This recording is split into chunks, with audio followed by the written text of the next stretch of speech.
Alright, so it's the end of April 2026 and it's time for me to do a quick recap of the public portfolio. Ini portfolio is something that I've been contributing dari awal Januari kemarin, and so far the progress looking really good.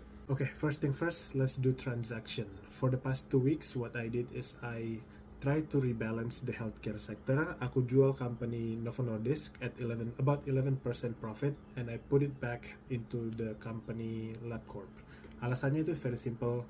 I think pharmaceutical industry kayaknya sekarang itu gempet banget, especially Novo Nordisk yang ada di bidang weight loss. Mereka itu compete sengit banget lawan Eli Lilly or Hims and Hers and so many other competitors. And I think diagnostic would be the better way to tackle for healthcare.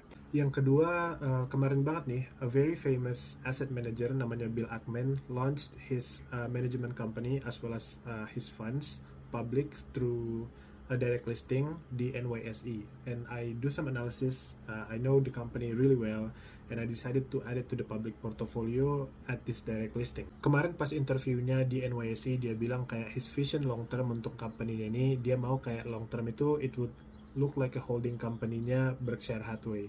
But I've been following this company closely for a long time, and I know for sure one of his conviction move is that during the 2020 COVID crash, dia kayaknya turn around $30 million into $2 billion something, and then he went on and moved towards conviction strategy investment.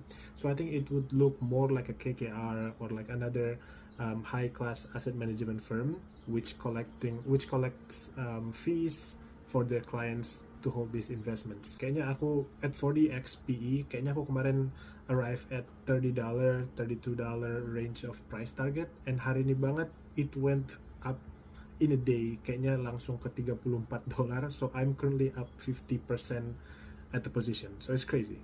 And that leads to the overall progression of the public portfolio, which is right here. And kayaknya akhir bulan ini adalah performance paling bagus tahun ini. Kita up 14,73% year to date, with the recovery of our biggest loser, which is Atlassian Corporation. Mereka kemarin banget launched their earnings report, and top and bottom line they beat really well, and kemarin tuh mereka loncat about 30% plus, and kita balik lagi above 0%. So overall of the portfolio is looking greener and greener, and we're progressing better forward. I really took a risk kemarin itu pas di market dip and went with a very offensive style equity here, tapi the risk was actually worth it in the end. So I'll just keep the strategy and keep contributing forward. So follow for more. Cinta Susmo, minum ya tiap hari.